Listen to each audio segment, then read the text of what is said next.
சேலத்தில் 3000 கோடி ரூபாய் மோசடியில் ஈடுபட்ட அறக்கட்டளை நிர்வாகம் மீது அமைச்சர் ராஜேந்திரன் நடவடிக்கை எடுக்காததால் அவருக்கு எதிராக அஜித் என்பவர் சுயேட்சையாக போட்டியிடப் போவதாக அறிவித்துள்ளார். அவருடன் நமது செய்தியாளர் கண்ணன் நடத்திய கலந்துரையாடலை தற்போது பார்க்கலாம்.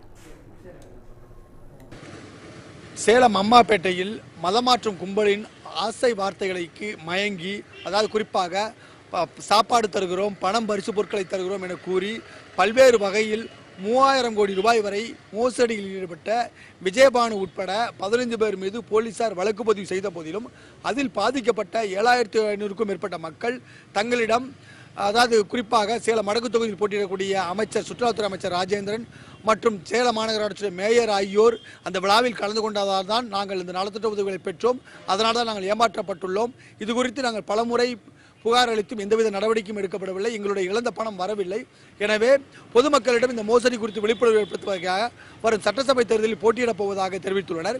இது குறித்து நம்மிடம் விளக்குவதற்காக சட்டசபை தேர்தலில் சுயேட்சையாக போட்டியிட களம் காண இருக்கும் அஜித் இணைந்துள்ளார். அவரிடம் கேட்கலாம். சார், இந்த சட்டசபை தேர்தலில் போட்டியிடுறதுக்கு என்ன காரணம்?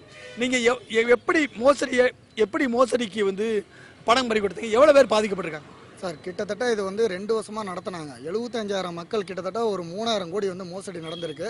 இந்த மோசடி எப்படி ஆரம்பத்தில் அவங்க நடத்தினாங்கன்னா, விஜயபானு ஜெயபிரதாங்கிறவங்கள செந்தில் பாஸ்ங்கிறவர் சர்ச்சு ஃபாதராக இருக்கார். அவர் இங்கே கூட்டிகிட்டு வராங்க. கூட்டிகிட்டு அவர் என்கிட்டே எக்ஸ்பிளைன் பண்ணது. நான் அவர்கிட்ட மோசடி நடந்ததுக்கப்புறம் அவர்கிட்ட போய் டிஸ்கஸ் பண்ணேன். இதில் என்னன்னாங்க, இவர் தான் 1 லட்சம் கொடுத்து ஆரம்பிச்சிருக்கிறாங்க, எதில் இன்வெஸ்ட் பண்ணீங்க, எதில் உங்களுக்கு லாபம் வந்துச்சுன்னு சொல்லி நான் கேட்டேன். அதெல்லாம் எதுவுமே இல்லை, நாங்கள் கேட்டாங்க, நலத்திட்ட உதவி கொடுத்தாங்கன்னு சொல்லி நாங்கள் செஞ்சோம், பிடிச்சி அதுக்கப்புறம் எதுவுமே சொல்லலைன்னாங்க. நாங்கள் இடத்த வாடகை தான் விட்டோனாங்க. இடம் வாடகைக்கு விட்டவங்க செந்தில் பாஸ் தான் விட்டார். அவரோட ஆதாரில் என்ன அட்ரஸ் இருக்கோ அதே அட்ரஸ் தான் விஜயபானுக்கிட்ட இருக்கு. அப்படிங்கும் போது வாடகைக்கு விட்றவங்க உங்களோட அட்ரஸ், அதாவது வாடகை நம்ம விட்றோன்னா அவங்களுக்கு வாடகைக்கு வரவங்களுக்கு நம்மளோட அட்ரஸ் எப்படி நம்ம கொடுப்போம்னு சொல்லி நான் கேட்டேன். அதுக்கு சரியான பதில் அவர் கொடுக்க கிடையாது. கிட்டத்தட்ட இவர் எப்படி எக்ஸ்பிளைன் பண்ணியிருக்கிறாருன்னா, எல்லா மக்கள்கிட்டையும் சர்ச்சில் கடவுள் பேரை சொல்லி ஏமாற்றிட்டாங்க, மதமாற்றம் பண்ணிட்டாங்க.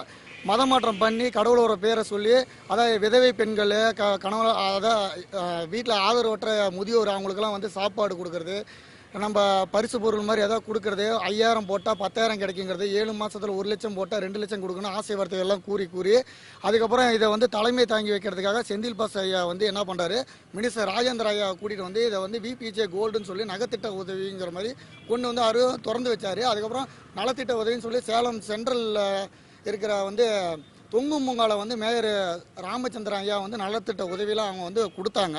அந்த நலத்திட்ட உதவியெல்லாம் கொடுக்கறத பார்த்துட்டு, போர்டை பார்த்துட்டு, ஒரு ஆளுங்கட்சி மினிஸ்டராக இருக்கிறாங்க, ஆளுங்கட்சி மேயராக இருக்காங்க, ஆளுங்கட்சி கவுன்சிலர் வந்திருக்காங்க, மாநகராட்சி தலைவர் வந்திருக்காரான்னு சொல்லி எல்லா மக்களும் நம்பிக்கையெல்லாம் மீதி எல்லாம் பணத்தை மீறி இடத்த விற்று காடை விற்று எல்லாமே போட்டு 1 மடங்கு 2 மடங்காக கொடுக்குறாங்கன்னு சொல்லி ஏமாந்து அரசியல்வாதிகளை நம்பி ஏமாந்துட்டாங்க.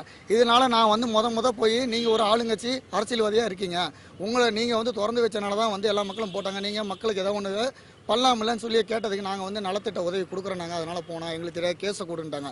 சார், இப்போ நாங்கள் பாதிக்கப்பட்ட நானே இவ்வளோ பண்ணும்போது, நீங்கள் ஆளுங்கட்சி மினிஸ்டராக இருக்கும்போது நீ இதுங்க மேல் இடத்துல சட்டசபையில் பேசியிருக்கணும், சிஎம் சட்ட தெரிவிச்சிருக்கணும்ல, ஏன் நீங்கள் தெரிவிக்கலன்னு சொல்லி நாங்கள் கேட்கும்போது அவங்க தரப்புலேருந்து எதுவுமே வரல. இதை பற்றி நாங்கள் பேச போனால் எங்களுக்கு கொலை மிரட்டல் தான் ஏகப்பட்டது வந்திருக்கு. இப்போ வடக்கு தொகுதியில் இது நடந்திருக்கனால வடக்கு தொகுதி மக்கள் கிட்டத்தட்ட ஒரு 100 ஓட்டு இருக்குன்னா கிட்டத்தட்ட ஒரு 75 ஓட்டு பக்கம் இதில் இருக்குது. ஏன்னா பாதிக்கப்பட்ட மக்கள் இருக்காங்க, பொது வெளியில் புருஷனுக்கு தெரியாமல் போட்டிருக்காங்க, வீட்டுக்கு யாருக்கும் தெரியாமல் போட்டிருக்காங்க, வெளியில் வர பயப்படுறாங்க. இப்போ நம்ம தனிப்பட்ட முறையில் எலெக்ஷனில் ஜெயிக்கணும்னு சொல்லிலாம் நம்ம நிற்கல, இது ஒரு விழிப்புணர்வுக்காக நிற்கிறோம். இந்த மாதிரி எந்த ஒரு அரசியல் கட்சி தலைவராகட்டும், மேயர் ஆகட்டும், யார் இந்த மாதிரி நலத்திட்ட உதவி நம்ம தராங்க, திறந்து வைக்கிறாங்கன்னு சொல்லி பண மோசடியில் ஈடுபடுற கும்பல்கிட்ட போய் மாட்டிக்காதீங்க அப்படின்னு சொல்லி தான் நம்ம இந்த அரசியல் களங்காண போகிறோம். அதாவது இவருடைய கோரிக்கையை சட்டசபையில் பேச வேண்டும், முதல்வரின் கவனத்துக்கு எடுத்துச் செல்ல வேண்டும் என அமைச்சர் ராஜேந்திரனிடம் பலமுறை வலியுறுத்தியும் அவர் எந்தவித நடவடிக்கையும் எடுக்காததால் பணத்தை பறிகொடுத்தவர்கள், மதம் என்ற போர்வையிலும் கட்சி என்ற போர்வையிலும் பணத்தை பறிகொடுத்தவர்கள் தற்போது தங்களுக்காண்டி விழிப்புணர்வு ஏற்படுத்தும் வகையிலும், மேலும் இதுபோன்ற சம்பவங்கள் நடக்காமல் இருக்க வகையிலும் சுயேட்சையாக வேட்பாளரை களமிறக்க திட்டமிட்டுள்ளனர்.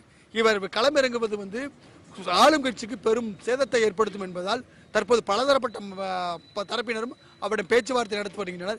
எனவே அவர் சுயேட்சையாக களம் காண்பாரா, மக்களின் ஆதரவு அவருக்கு எப்படி இருக்கும் என்பதை பொறுத்திருந்து பார்ப்போம். தமிழ் ஜனம் செய்திகளுக்காக ஒளிப்பதிவாளர் சுமருடன் சேலம் செய்தியாளர் எஸ்கே கண்ணன்.